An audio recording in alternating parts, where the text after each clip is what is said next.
Welcome back to Marvel Good Yay, our new series of mini podcasts from the Geek Easy Podcast, where we go back and watch every single Marvel Cinematic Universe film and talk about it. I am Pixel Dan. I'm Jonathan Leonard. And I'm Jaron McCaffrey. And today we are jumping into Iron Man 2 from 2010. Yeah. It's the first sequel in the Marvel Cinematic Universe, and obviously I would imagine that this happened based on the massive success of the first Iron Man movie. Absolutely. That they decided that they needed to jump on a sequel. It's also, I think 2009 was the one and only off year we had during this whole run. Oh, I didn't even think about that. Well, we got those first two, like, back-to-back in 2008, practically. Which, I mean, it really just kind of goes to show you, like you said, based on that success, because, you know, right when these movies started coming out, we knew what characters Marvel was working on. You could tell from the Incredible Hulk when they, you know, made the super soldier references that Captain America's in the wings. You can tell from, you know, spoiler alert, but you can tell from the end of Iron Man 2, Thor's coming next. Right. I mean, they've got ideas for some of this stuff, but, man, the massive success that Iron Man was that no one really truly saw coming up until right before it came out just hit like a ton of bricks. And so then all of a sudden, the first and best thing you can do is let's get Iron Man 2 in the works. Let's really solidify our stronghold here and then move forward. Theoretically. Because it turned out to be the worst thing they could do. But before we jump into what Jaren's you must not be talking to their accountants. Well, that's hence the theoretically. Well, we talked about in our Incredible Hulk episode, which if you have not listened to that, make sure you go back and check that out here on the Geek Easy Podcast feed.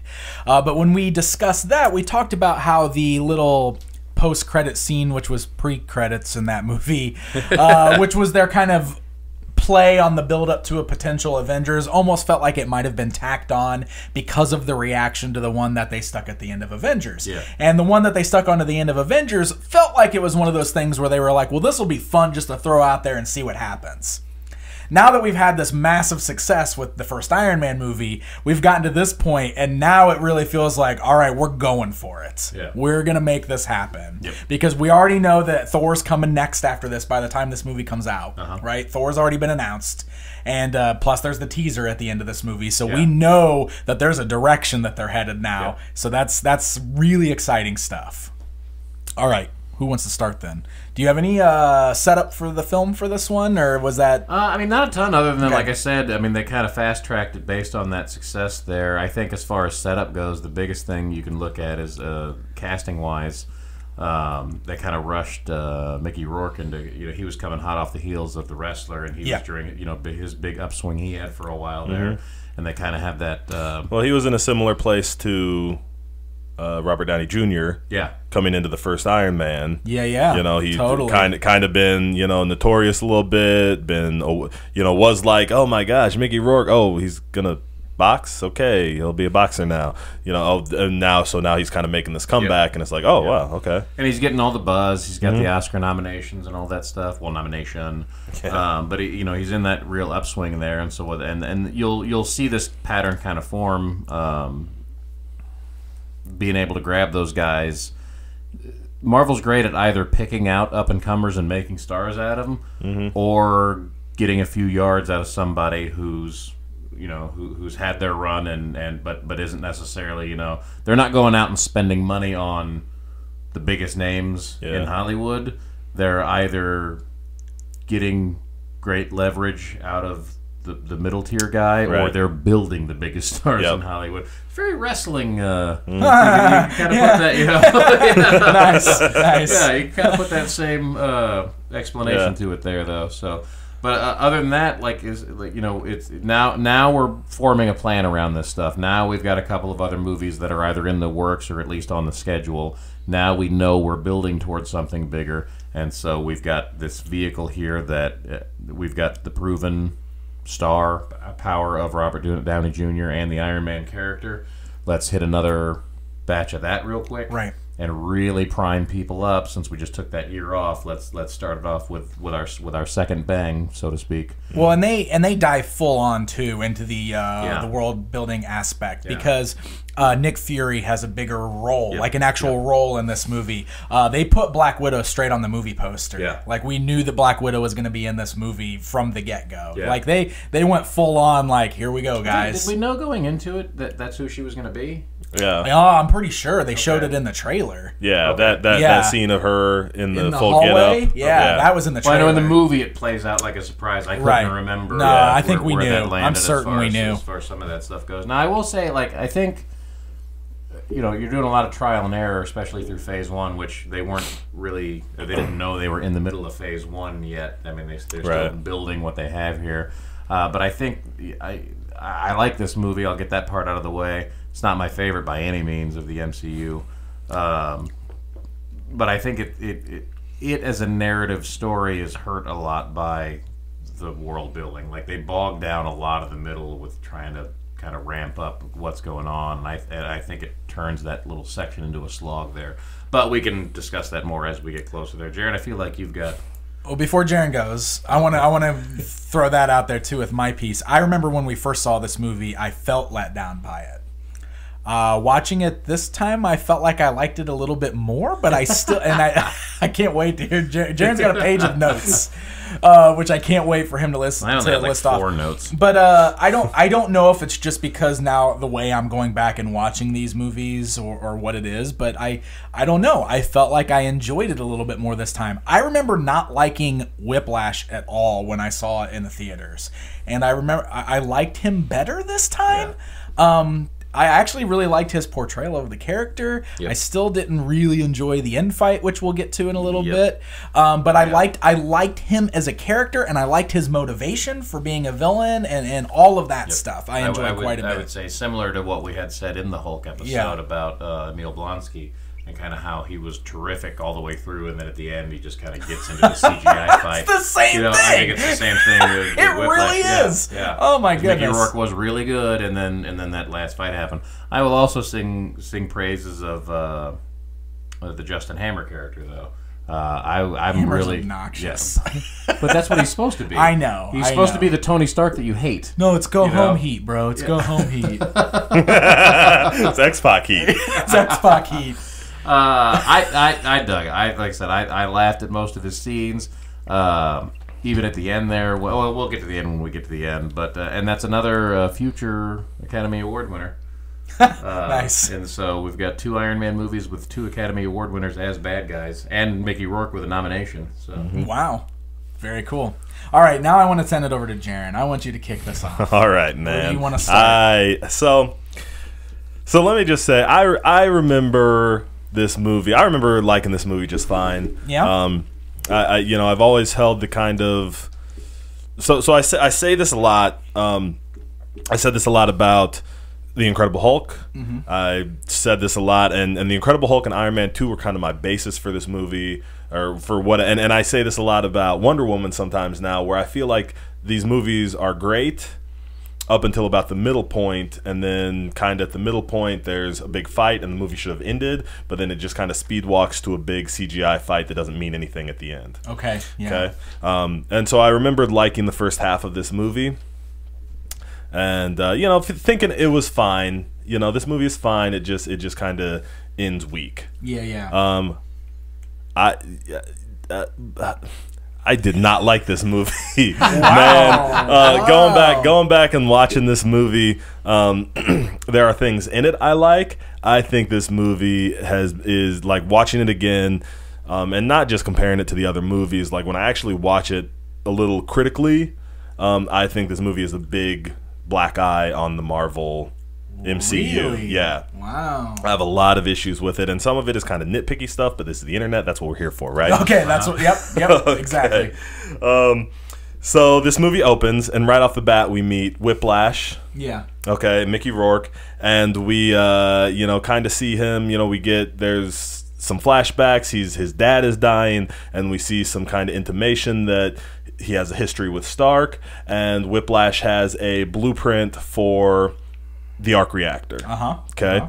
And he immediately builds one in his crappy little apartment in, you know, his poverty-stricken apartment in Eastern Europe, right, in Russia, wherever they're at. I mean, I think that's the contrast there between. I mean, remember when Tony built his first one in the cave? Yes. You know? So here's my problem. I feel like that, you know, when Tony Stark is the only one that can do it, okay, cool. When Whiplash can do it, yeah. Well, the other important thing is like, so Tony Stark had a bunch of Tony Stark tech to work with. So he had all these supplies, right? So now you're telling me that Tony Stark can do it in a cave by himself, whatever. So Whiplash can do it in Eastern Europe. Hold on, finish. Can you finish? Can I finish? I can't finish. No, it just made it a little less believable to me that from in the first one, Stark Tech, right, the company who employs multiple scientists, cannot build a small arc reactor when they have a giant one hanging over their head. Yeah. But Whiplash can do it. Okay, all right. So I want to comment on that. Okay, I do too. Feel free. Because I feel like the whole point here was that they were trying to build that there are other smart men out there like Tony, right? Okay. Like This is the exact parallel of Tony. Yeah, and yeah. I don't want to argue that they did it well or that it was great storytelling even if they had done it well. I won't argue with your problems with it, but do bear in mind this isn't just like, oh, some other guy can do it too. This was, you know, his dad was partners with Howard Stark. Right. They're running along that same line, and then by this guy's perspective gets totally shunned because Howard was stealing his ideas. Right. But by their perspective on that. Right. And now this is the son of that same guy. So it's like they're creating, and again, I don't think they did a great job out of it, but they're creating that mirror image Tony Stark of like all the way back up a generation to his dad. Okay. Their dads had beef, but they were both geniuses. They both had geniuses' sons. And now their genius sons have beef. Okay. But one of them became a superhero, so the other one went, well, if he can do it, I'm going to do it. You know? Yeah. Okay. And they also make the point throughout the movie, like there's the whole court scene where they're, you know, the government is hammering Tony about he needs to turn over his plans to With the government. government. Yeah, that's great that we get to come back to at some point. But like, you know, the government wants Tony to turn over the Iron Man suit and turn it over to the government because he shouldn't have all that power. Yep. And he does that great scene where he hacks in and shows everybody that, well, there's nobody else out there that's even close to figuring this out, so why are you guys worrying about it? And then it turns out, well, there was a guy that figured it out. And they brought that back up and threw it in his face. Yep. Remember? They Absolutely. Like Don Cheadle brought that up to him and was like, you told everybody that we were 20 years away from anybody figuring this out, but this guy did it. Yes. Well, you don't have an argument anymore. Yep. You know, like, so that's, I don't know. I feel like that was the whole point of this. And maybe and all that stuff that you're talking about that comes from it later is stuff that I do like about the movie. Okay.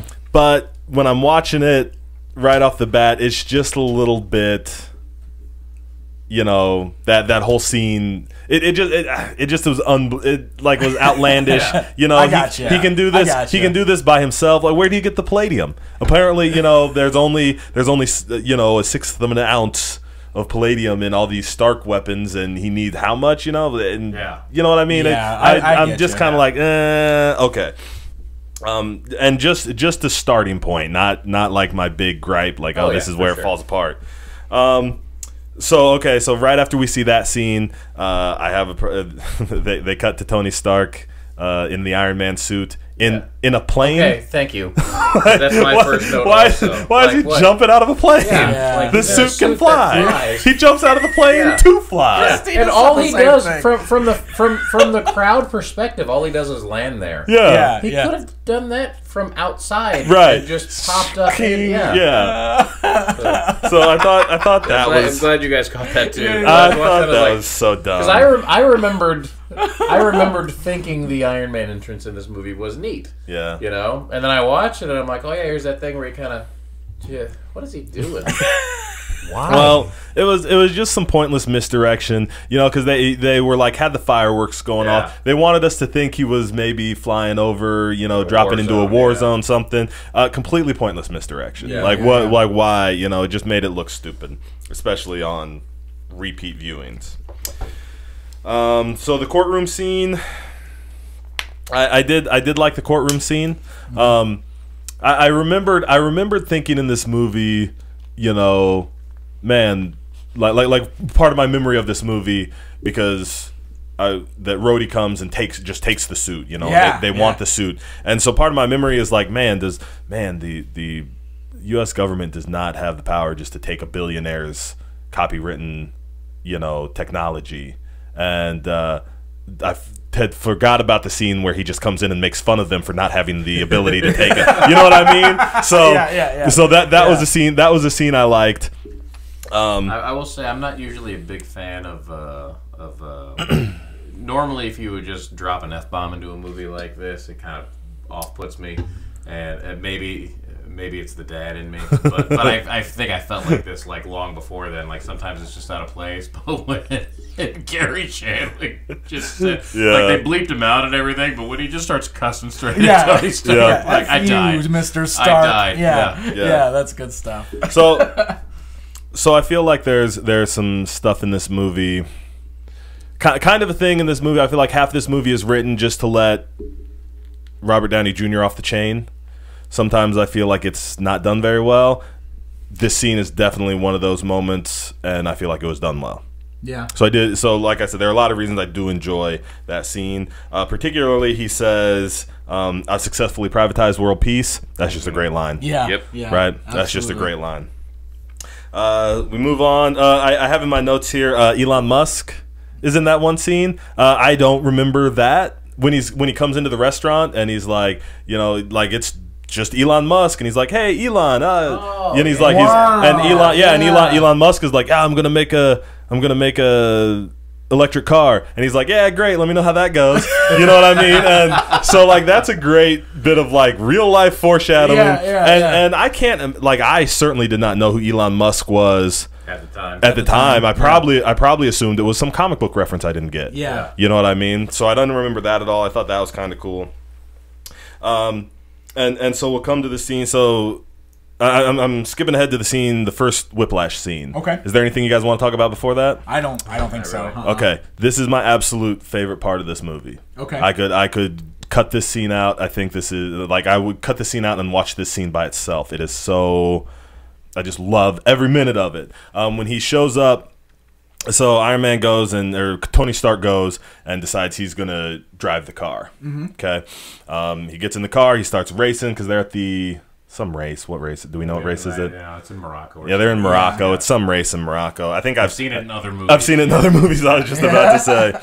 And during the middle of this race, Mickey Rourke, Whiplash, just walks out onto the racetrack and pulls out his whips and starts cutting cars in half. Yeah. And Tony Stark. The jumpsuit burned off of. Oh, me too. Well, that is everything. This scene is so stylish, and so just cool looking. I put stylish and iconic. You know, they use a lot of slow motion, and they have a lot of just great that are like amazing freeze frames. You know, and that kind of look like they could be comic scenes. You know, the scene where the suit is burning off him and he's just walking with his arms out, dragging the whips. That's an iconic scene. Yeah. You know what I mean? You will always remember that scene. Totally. He whips the car in half. Pepper and Happy have to jump in a car and race up. You know, they race against against the racetrack. So there's all these other cars whipping at them. You know, and they're rushing to get to Tony to bring him his Iron Man suitcase. Yeah. Right. Yeah. And Tony is up there and he's fighting Whiplash without the suit. You know. Yeah. And we get to see some great sort of foreshadowing of Tony thinking without being Iron Man. Right. There's the moment where the gas is leaking from one of the split cars, and Whiplash goes to whip him, and he moves, and it ignites the gas, and there's the explosion, which gives him kind of the minute to hide. And then they come up, and so then it's super cool when he finally gets the suit. So Happy and Pepper get there, and he's trying to get the suit, and there's such a tense moment because he's chopping this car to bits and chops the door off. His Pepper's over there. Yelling at each other. They're all yelling at each other and trying. Well, I love because Happy pulls the car in and comes and slams into Whiplash, and Tony Stark like jumps up on this fence to get out of the way, and he immediately starts yelling at at Happy because he's like, who are you trying to hit, him or me? Because I can't tell. Loved it, you know what I mean? So then he's trying to get the suitcase, but Whiplash keeps whipping, and they're driving. Happy's trying to kill Whiplash with the car, and it's this amazing scene. And then finally, he gets the Iron Man suit, and he pulls the Iron Man suit on, and it's this kind of stripped down emergency suit, I suppose. Yeah. But it gets that feeling like when Hulk shows up, you know, when we see Hulk for the first time, it gets that feeling of like, you know, he pulls the suit on, boom, the lid comes up, you know, or the helmet comes up over his face, and it's like, there he is. And now we're about to get a superhero and it's fight. Neat too, because this is the first time that we see like the evolution of his suits and how he keeps improving them and making it so that like he doesn't. Because remember, like in the first movie, he has to like have all those arms like put the suit on him. And he even still does it at the beginning of this movie. Like they pull it off of him. Yeah, he has that at the expo. At the expo. So this is the first time we really see like the evolution of his suits, like getting better and a little slimmer and a little easier to put on when he needs to put them on. I think that was really cool. Yeah. So he goes on, he fights Whiplash, and with his stripped down suit, and you know, Whiplash kind of takes out one of his blasters and you know, tangles him up in the suit, and then he has to kind of tangle himself up in the suit to negate the whips. It is so, like, you can feel the stakes, you know. Iron Man's fighting at less than like full on Iron Man.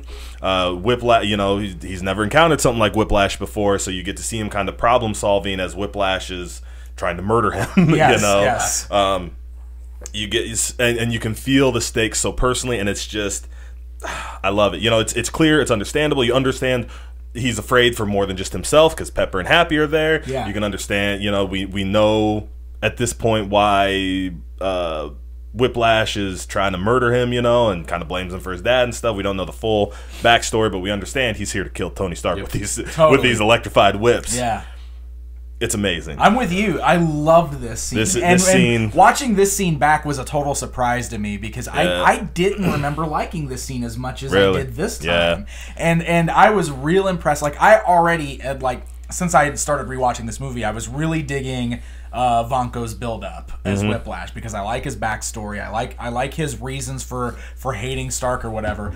This scene was awesome. Like he was so super villain in this scene, and it just felt so good. And it's so much better than what we build to at the end of the movie. It's like this is an amazing superhero fight right here, and it's just it is like you just said, it is the best part of this whole movie, I feel like, too. Like, this is definitely the best, like, comic book fight scene in the entire movie. I loved it. Well, I'd go so far as to say, like, I feel like this scene holds up against a lot of other scenes. Like not top 5. I don't know if, I don't know, like as a standalone scene, I don't know if I could put this scene, probably this scene would make it into my top 10 of all movies as a standalone scene. Really, I love this scene, awesome. And I remember loving this scene the first time I saw it, and I think this scene is why I had a better memory of this movie. Gotcha. Because after this scene, this movie just goes. I just don't like anything that happens. Anything that happens after this scene. All right, bring it on. Okay, so first of all, let me just say. Well, let me continue because we're kind of on a high. Whiplash was so amazing. Man, Whiplash is the most undercapitalized on villain in the series. Okay. In all the MCU. He was so good, and Mickey Rourke was so good in the role, and then they just kind of relegate him to sideline stuff, not quipping back and forth with Justin Hammer for the rest of the movie. You know, he just goes there. I mean, he's got a few memorable lines, but he's just like gone, you know, and it's just, what's he doing, you know? And he had such a great line, you know, when Stark comes in to confront him right after the scene, and he says, you know, you come from a family of thieves and butchers, you know, like, man, I feel those stakes. You know, that's amazing. Now, you know, and that's the kind of stuff like, you know, okay, now I see the mirror image kind of. But then he just goes away and just sits off screen, you know, sits away, and we focus on this Tony Stark is sick thing, which I'm going to come back because that is ridiculous.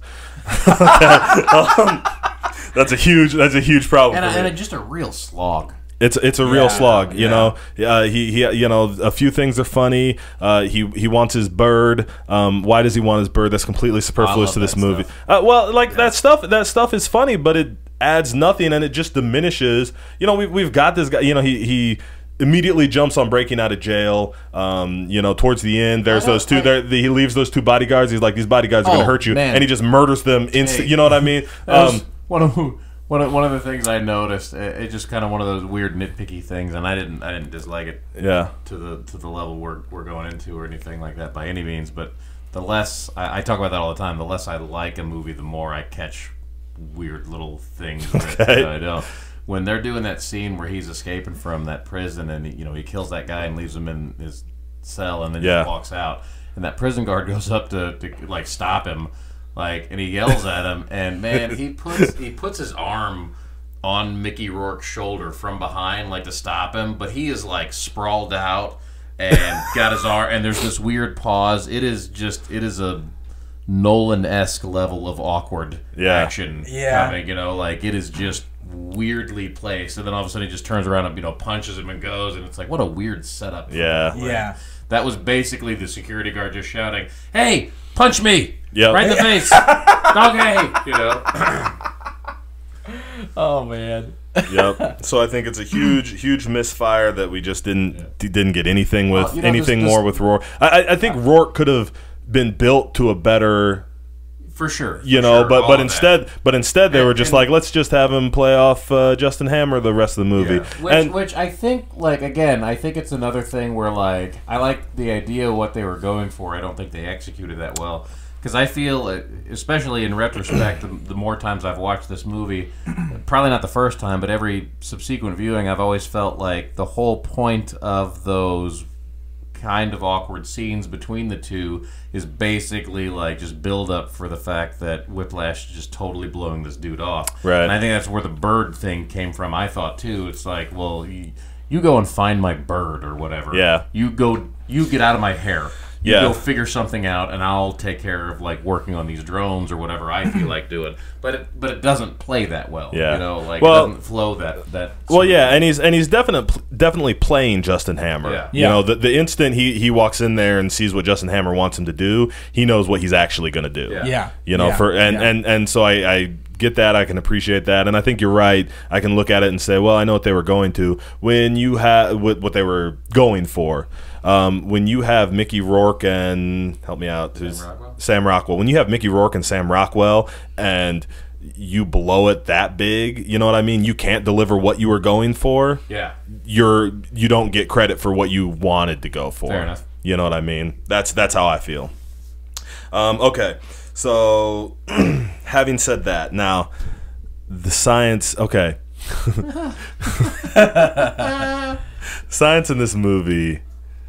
The science, okay, I understand we're dealing with, science so soft you could spread it on toast anyway, right? But the science in this movie is just not, okay, the blood toxicity, okay, I can get with that. You've got a magnet burning, you've got a huge magnet implanted in your chest with what's ostensibly a nuclear reactor in your chest.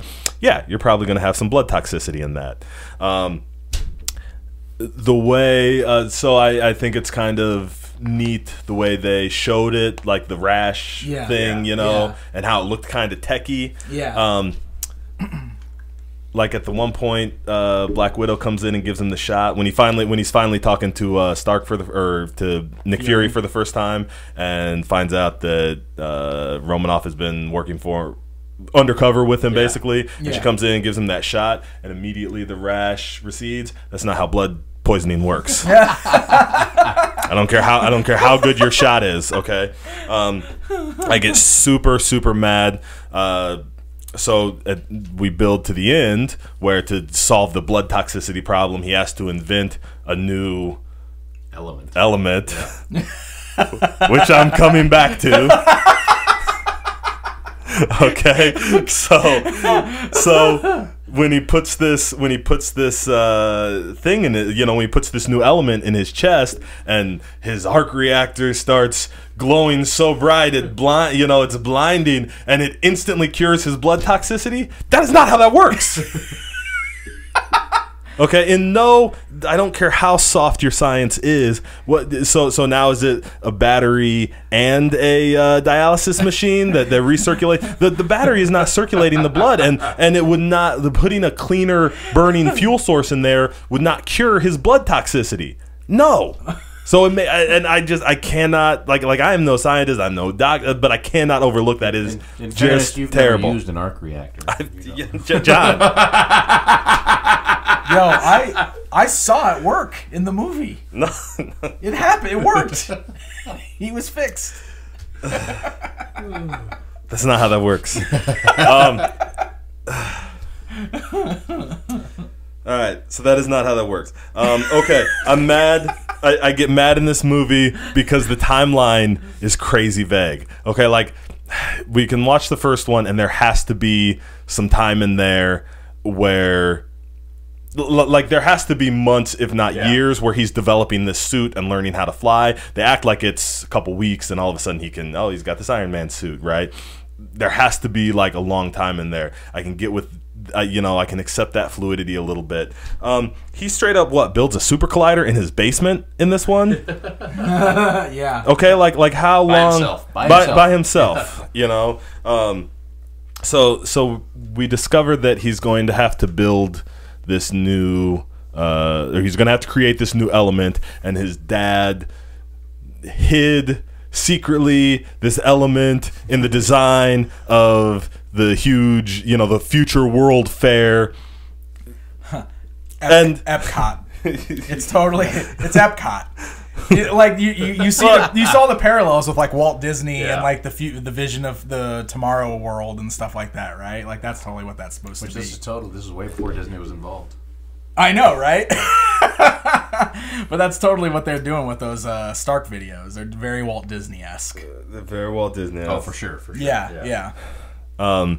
So first of all, when he's discovered, first of all, if you know how to create a new element, why do you just hide that? You know what I mean? I didn't understand to what end that was for. Like, who's he hiding it from? Yeah, from everybody, and he's just gonna hope that someday Tony can figure it out. Well, under that logic, even if Tony figures it out, then shouldn't Tony just hide it? Yeah. Like, what are they waiting for to, Right. Like, what's the deal here? Oh my goodness. So that I was so he gets this model. Okay, so he looks at this model of the expo, that his dad designed, and he all of a sudden is just like, oh, okay, and he brings that home, and he scans it, and then he pulls up the scan, and he just starts going, okay, take away the parking structures, take away the walking paths, take away the whatever. Now structure that with protons and neutrons, and it's just and Jarvis just does it, and it's like, what's that look like to you? And Jarvis is like, that looks like the element we need for your new fuel source. Come on, guys, like what? Could we not just how phoned in can you get this? Okay, like how much? This is awesome. So I was like, it would have been just fine if they just had Robert Downey walk into a room and scream science, and then he was cured. Yeah. It would have been the same thing. Yeah. Like it would have made just as much sense. Oh my God. I might have been okay if we just did like let's go spend a little time with Mickey Rourke, and we can just be like, oh, so much time later, I discovered this. I did not have it. Well, and again, I'll point out, we had that scene with Mickey Rourke at the raceway. Mm-hmm. The next bit of action we get is that birthday party where he's fighting Rhodey in the preliminary War Machine suit, which was a fun scene. But I mean, he pees in the suit. You talk about how important stakes are to some of this stuff, and how you really felt it with the racetrack scene where Whiplash first shows up. Like, this is the total opposite of that. Like, it's a fun scene, but this is clearly two guys who are good buddies that are mad at each other, and they're in super suits, and they're gonna be mad at each other, and then they're not gonna be mad at each other. Like, there's no actual stakes to what's going on. But that's the only real action we get after, but between the racetrack scene very early in the movie, we get that one other like real action hit, and then there's no other. Oh yeah. Until the end. You're totally right. We've got an hour of just slog, and the slog is nothing but let's build up this totally fake weird science. Yeah. You know. Wow. And so like to make matters even worse, not only is the science cheap. Mm-hmm. To the point of being ridiculous. Yes. You're also bored to tears, so you don't have anything to distract you from how bad it is. 100%. Because you plug that science into an action-packed slugfest where things are blowing up all around you, and there's all sorts of, you know, like comedy and fighting and you know, other stuff happening. Yeah. And it's just sort of like, okay, well, they had to rush through the science, no big deal. Dude, you had an hour to come up with something, right? You know, like to plug into the middle of your movie, and that's what you did. Yeah, and on the flip side to the point earlier, you know, we could have all this great. We've got Mickey Rourke and Sam Rockwell. Yeah, you know, and what, you know, Sam Rockwell comes in, says something goofy, and Mickey Rourke doesn't react to it, and that's our supervillains. Yeah, you know, drone better. What? Why is drone better? No, he can't fit his head in that. No, that's like, what are we doing here, guys? You know, a lot of that felt very ad-lib. Did it not? Like, yeah. All the Sam Rockwell stuff felt like he was just saying it, like it wasn't actually scripted that way. Mm-hmm. Like, especially with all the scenes with him and Whiplash. Like, well, yeah, it's like they just felt so zany. Yeah, like a Will Ferrell movie in the middle of our Iron Man movie. Yeah, you know, yes. only he's trying to play off of Mickey Rourke instead of Steve Carell. I can totally picture going into that scene and Sam Rockwell being just like, I'm just going to freestyle a few things and just play back off of me, and Mickey Rourke going, no. No. Mickey, drop me a beat. No. Yeah, so it's this huge slog.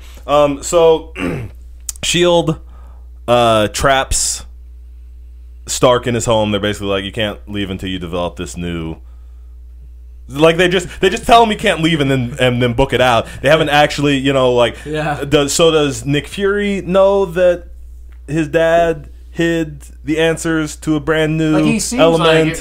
Like it feels like Nick Fury knows how to solve it, but wants Tony to do it instead. Right? Do it. Yeah, totally. It shouldn't be how it was. It can't be how it was, but that is sort of how it plays. Like he's got all these answers. He's not going to share them because he's got to go do other stuff. You know? So that makes totally no sense.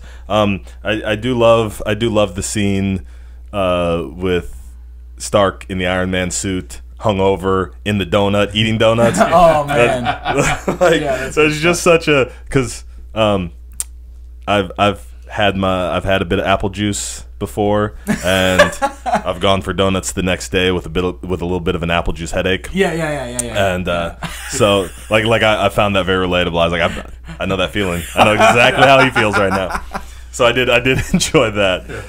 Okay. I loved the little Coulson appearance. You know? Yeah. Oh, great. Yep. He's like, go get me a soda or whatever he tells him. He's like, it's not what I'm here for. Yeah. I'm here. I've been authorized to make sure you don't leave. Yeah. If you try to leave, I'll tase you and watch Super Nanny while you drool into the carpet. Yeah. Yes, Coulson. Where's my Coulson movie? At the time, obviously. Yeah. Okay. So during that, so he's like supposed to be trapped in his home, but then he just leaves. He just leaves and goes to buy some fruit and talk to Pepper. Try to apologize, which he's not good at. Like that's one of those scenes where I feel like they inserted that scene and were like, hey, let's just let Robert Downey Jr. go crazy, and it's a bad scene. Like, are they like together through the first part of this movie? Really, at all? No. Okay, because they kind of played that up at the end, and I just kind of have it in my head that they're a couple always. But man, they really go like flamboyant with how much of a womanizer he is. You know, like there's that scene from earlier where like she's just calling out stuff, but like it's not the big deal or whatever. I'm like, this all feels awkward. Yeah. They were definitely not, because remember at the end of the first one, he does a thing where he's like, tell me you never think of that night, and she's like, the one where you went to get us drinks and never came back and left me on the roof alone. So like we're still coming off that, you know. Okay. All right, so he just goes and talks to her. Well, then he comes back and he's busy building his super collider in his basement. And Coulson comes in and he's like, I heard you broke perimeter. And Tony Stark goes, yeah, like 3 years ago. Where were you? Literally? Because that I mean, is that so? The 3 years passed. Like I know they're not. Like it's supposed to be funny, but man, he's building a super collider in his basement. So it's vague. Like could that really be 3 years? I like it probably really could. But, I'm sure it's just a joke. Yeah. It probably shouldn't be a joke because he's been building a super collider. Well, also don't make time reference quips. Right. When we're playing so fast and loose with a timeline. Yeah, exactly. When you're already in the middle of a confusing time story. You know? Yes. All right. So like those are my big that just took me completely out of that whole slog in the middle is terrible. There was a shield in there, kind of. Yeah. Oh yeah. How did you get this? Coulson said that. He was like, it's perfect. Yeah, give me that, and they props up the super collider. Yeah, that was super fun. That was also where Coulson said he had to leave because something came up in New Mexico that he had to investigate, which was our setup for what's happening next. Yep. So that was fun. I don't know a lot about creating new elements. I feel like shooting an existing element with a laser is not how you create new elements. What? Okay. I've never shot one with lasers, so I don't know for sure. Now Jaren's gonna tell us how God does God things. I guess, man. So that's just like kind of the icing on the cake. Like I'm already checked out on the science. That's just kind of the icing on the cake. Like that's the final cherry. Although it happens before he cures the thing, but in order of my frustration, we're shooting it. Okay.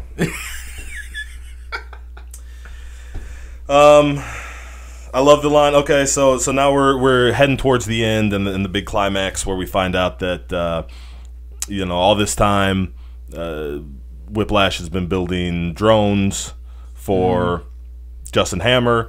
Justin Hammer comes in, which so I find this to be ridiculous because he comes in at one point and he's super mad because the drones aren't finished yet. Yeah. And so he comes in, he threatens Whiplash. Whiplash just kind of blows him off. And then his big thing is like, well, it doesn't matter because I got a piece of Stark tech, so I'm gonna, your drones are just a backdrop to my Stark tech. Even if the government commandeers it and lets you modify something, that's not all of a sudden like you don't show up. It's not just yours, right? You don't. That's weird. You're this is for this is for straight publicity purposes, and for publicity purposes, it is his showcase of this thing. So like.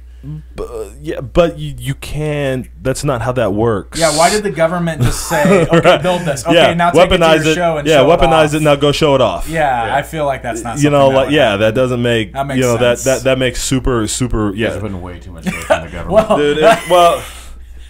Hey, he put way more thought into the whole science thing than I really did. Like this whole breakdown is bonkers and awesome. It drove me crazy. I love it. And I guess it makes the same sociopolitic sense as any of the science makes. So yeah. That's fine. True. It's that's all true. Okay. Whatever. So I do love this. Well, but then I feel like it's super crazy because he comes in and he's like, he's super mad because the drones aren't ready, and then he calls him later. And is like, he wants to come by and see the drones, and he's like, yeah, I can make him salute. You know what I mean? Like you came in, threatened them to get the drones done, knowing the drones weren't done, and then you called him. Okay. Although I think the best line of the movie is when he's like, what can they do? Can make salute. I can make salute. Okay, I love that. He was so mad though. Yeah. He was like, salute? Okay, great. They can salute. Yeah. Yep. Yeah, that's good stuff. All right, so we find out that he's gonna use all these drones and he's got this thing, so he's gonna attack the expo. And he's got control of the War Machine suit. Yes, he's got control of the War Machine suit. So that sets up our big fight.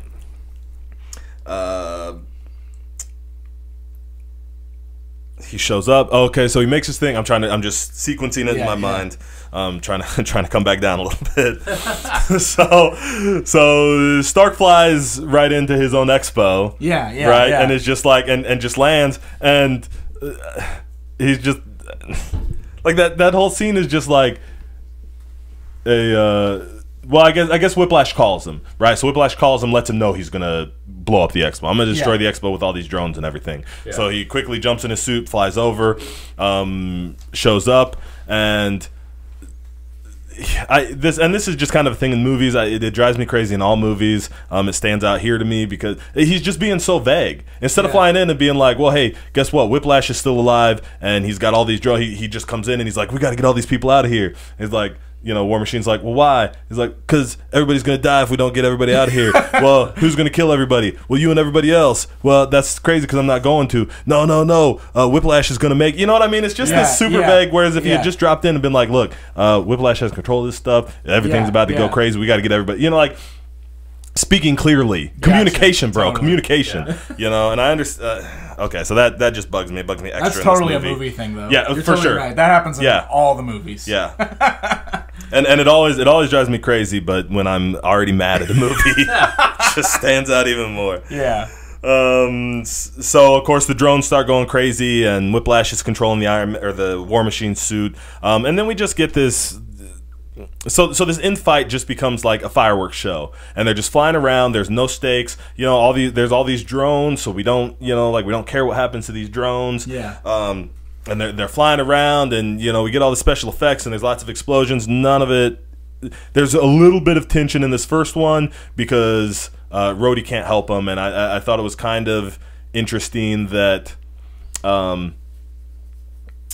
you've got the thing where Stark's flying and Rhodey's trying to help him even though he can't control the suit. That's kind of fun. I think it's absolutely ridiculous that so Rhodey can just come in, jump in the suit, and fight Stark with it. Okay, but then Whiplash can just take control of it. You know what I mean? When Whiplash wasn't the one weaponizing it.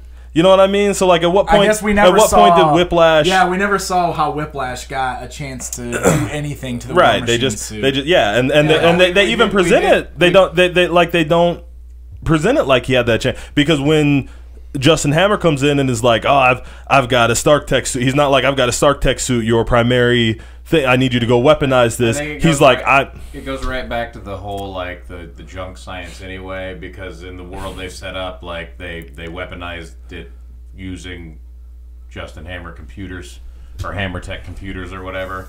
So if that connection was made, and they've already established how quickly Whiplash can hack through those things, because remember they did the page like, I'll get you set up with some passwords and encrypted this and that and whatever, and he just walks his way in, and Justin Hammer's like, okay, Yeah. All right. So I mean, again, it's not making it good, but it does fit with the rest of the stuff that they've done. I'll accept that. So Widow and Happy rush off to try and to take off or to stop. So they figure out that Whiplash is controlling it from Hammer's building. Yeah. Widow and Happy go over there. And I really liked. So I love this scene. Yeah, so this is a great scene. Yeah, this is good. It has a lot of and I always like my baseline for scenes like this is like Kirk and Spock in the old Star Trek series, because there's always those scenes where Kirk has to have a little 4.5 minute fight fist fight with some guy while Spock just neck pinches somebody and then watches Kirk have this fight. So that kind of I kind of dug that, because Happy jumps right in, and then I love that Happy's just all in to go in with Widow, but Happy jumps right in and starts fist fighting this dude while Widow runs down the hallway and takes out 15 I just love the dichotomy, dudes. because if you just watch Happy fighting this dude, Happy's holding his own. And that's awesome. But then you intercut it with Black Widow just owning an entire building. Right. Way to go, Happy. That's such a great scene, because he's like, I got him at the end, and he looks down the hallway and he sees dudes hanging from the ceiling and knocked out on the floor. It's amazing. It's a good scene. But then we come to the final, and this is where the movie just ends with a resounding. Yep. So I'm with you. Yeah. So Black Widow frees Rhodey. So now we've got War Machine and Iron Man versus all these drones. Yep. And the only I'll lead off with the only thing I liked about this scene. The part where they're arguing, with the moment where they get to argue, where he's like, where Rhodey, the soldier, is like, okay, we want, that's the defensible position, we want our big gun up there, and they both start to go up there, and he says, no, we want, and he's like, you have a big gun, you're not the big gun. You have a big gun. But he, you know, he kind of acquiesces, and so Rhodey's going to go up there, but then he's like, you know, I'll wait down here and draw him in, and he's like, well, don't wait down here. This is the kill zone. Yeah. And then, like, as they're arguing that they're standing in the kill zone, they get surrounded in the kill zone. Yeah, that was great. Yeah. That's the fun part of this. Then, so they start fighting, and they fight for like 2 minutes, and then if that, and then Iron Man just pulls out his spinny laser thing and slices up all the drones. Of them. Yeah. And credit that they called that out, because even Rhodey is like, next time lead with that, and he's like, well, I can only do it once. Yeah. If he had just done that, and when he dropped down on the expo, we don't have any of this. Nobody dies, because some people definitely died in that drone attack. Yeah. Okay, if he had just come in with those unleashed spinny laser thing in the middle of that. Well, but he spun like the lasers were just on his hand. He could have just dropped in and did a little wave, you know, and knocked out all the drones. Yeah, took out all the drones, one fell swoop. We don't have any of this. Okay, so like bad call. Credit to call it out, but why did, you know, like, this is, you're in the end fight. What are we doing? What are we doing, movie makers? Yeah. Favreau, what are we doing? Come on, Happy. So then, Whiplash arrives. Whiplash in his own big armor. Giant ironmonger suit with the whips. With the whips. Yep. You know, he opened, and the CGI. First of all, the CGI gets terrible here. Because they open it, they open it up, and it, man, is just so bad.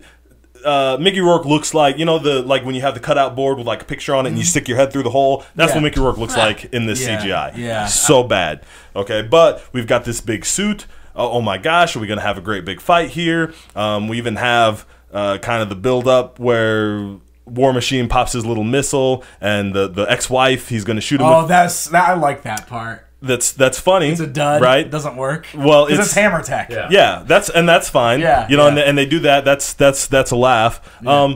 A laugh. We're supposed to be in the heat. You're right. You know, we're supposed to be in the huge fight of this here. This is the go home. This is the go home. Okay, so we can take the laugh, right? We can take the laugh. If we follow it up with, then we go to this next level. The Whiplash suit is owning them for a second, and then they decide to cross the streams and blow it up. Now, here's the problem with that. They treat it like this big thing, you know, because he's like, oh, you know, you want to be a big shot, you know, a callback to their fight. Yeah. You want to be a big shot, because in the fight, that's how it ended. They both tried to shoot each other at the same time. Huge explosion. Neither of them, you know, that was the end of the fight. Yeah. So they're going to do that. What? So first of all, they you know, Rhodey kind of acts like, oh my gosh, this is so crazy. What are we gonna? You really think this is the way to win the fight? Except that we know that doing that doesn't hurt either one of them, because neither of them were hurt at the end of the fight when they had together. Right. You're right. Okay, so there's absolutely zero stakes in whether or not this thing works with them. Second of all, so this thing won't hurt their suits at all, but it apparently destroys Whiplash and wins the fight for them. Yeah. Okay. No. No. Never mind the fact that this fight was, again, probably less than 2 minutes, and then they just ended it. It happened so fast and with no like big hot finish. Right. There's no big hot finish. No big hot finish. It's like Undertaker versus King Kong Bundy. It's so at bad. That WrestleMania. Call back to another one of our podcasts. Yeah. No, it's this. Like in. And that's what we were talking about earlier, like how amazing that Whiplash scene was on the racetrack compared to CGI Whiplash scene. He comes in, he whips them around for a few minutes, and then they do this double blow-up thing, and then the fight's just over. And that's it. Yep. There's no... it doesn't and then he goes for the Predator finish. Yeah. It was... super disappointing. I remember it being really disappointing when I saw it in the theater, and I was just as let down this time around watching this fight, for sure. So bad. Faux show. I love it when you come with a page of notes for a movie, because that always means there's going to be some really fun discussion.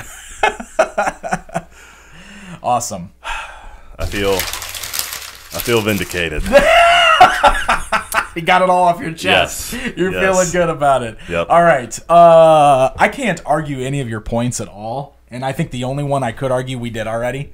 was with the at the very beginning with the Vanko creating the arc reactor.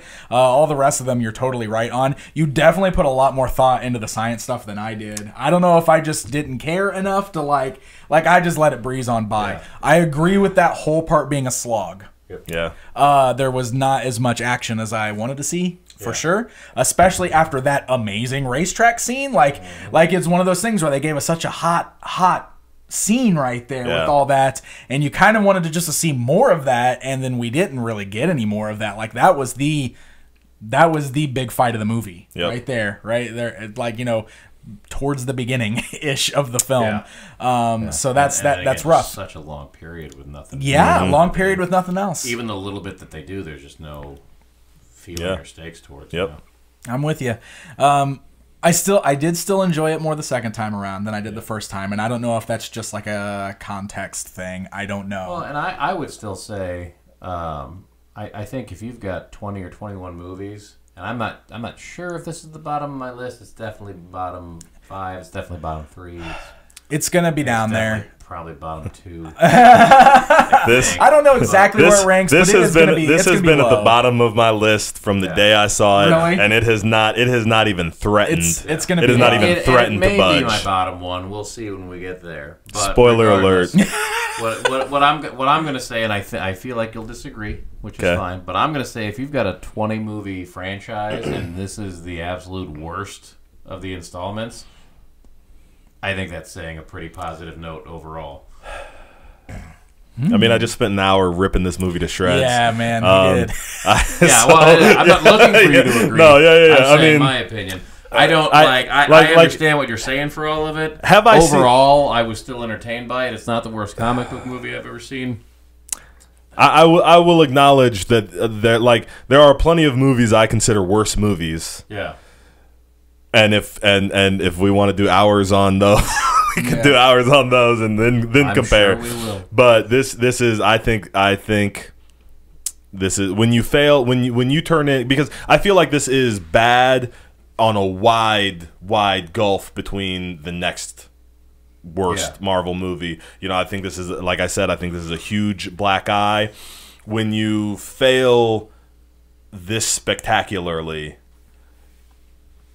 on delivering your bare minimum, right? When this is your bare, like this isn't delivering the bare minimum. This is the one that actually is bad, not good. You know, like I don't even want to compare it to the other. I don't want to compare it to I'm not judging it as a bad movie compared to the other Marvel movies. I'm judging it as a bad movie. Yeah. Yep.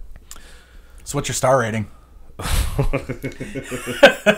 This gets -3 Starks. Whoa, -3 Starks. That seems over. That's bad. Oh man, awesome. Anything else you have to say about this one? We got our post-credit scene.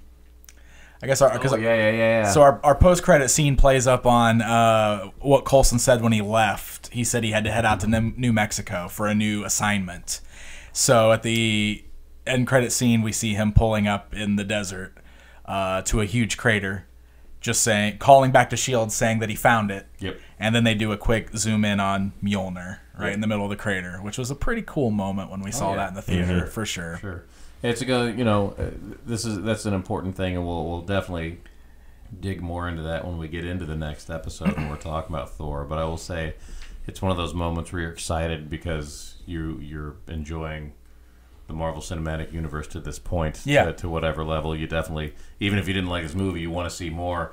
But there is that point where when Nick Fury shows up and teases the Avengers, and then Robert Downey Jr. or Tony Stark shows up to again tease the Avengers, and the next time you get a tease and it's for Thor. So you get to the end, you're like, yeah, we're pumped up for Thor.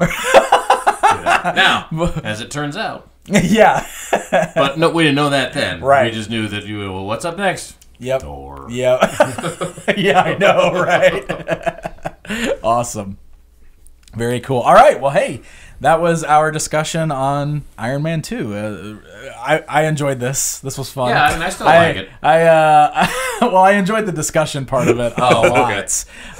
No, the movie, like I said, I enjoyed it more this time than I did the last time. However, I do not disagree with any of the nitpicks on it at all. I can't disagree with any of those.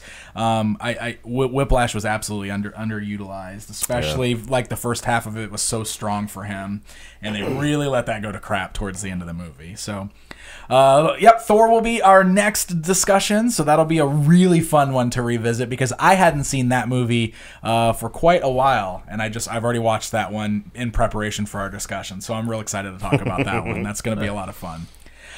So hey guys, if you enjoyed the show and you want to keep following us along, hopefully you guys are maybe revisiting all these movies right alongside us and then listening to our discussions. Thor's coming up next, so you don't want to miss that. Plus, we've already got The Incredible Hulk and Iron Man 1 in the can.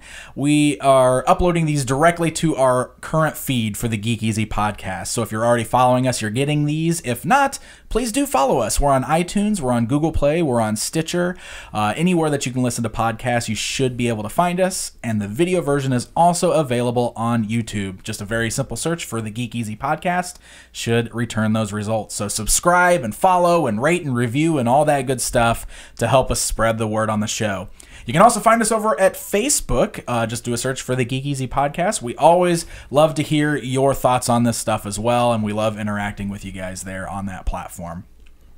Any final words to send these guys off today? No, just keep coming back for more. Keep going and clicking those like buttons and those subscribe buttons, and let us know what you think as always, and we'll see you next time. All right, so we'll see you guys next time for a discussion on Thor, and until then, Marvel good yay! Marvel good yay! The Geek Easy Podcast is a production of PixelDan.com. Musical tracks used in the intro and outro are used with full permission of the respective owners or creators. Intro and outro narrations are provided by me, Brian T. Stevenson. PixelDan.com's The Geek Easy Podcast is provided for entertainment purposes only. The views expressed are those solely of the hosts or guests and do not necessarily represent those of PixelDan.com or any other party. Be sure to join us next time for another installment of the Geek Easy Podcast.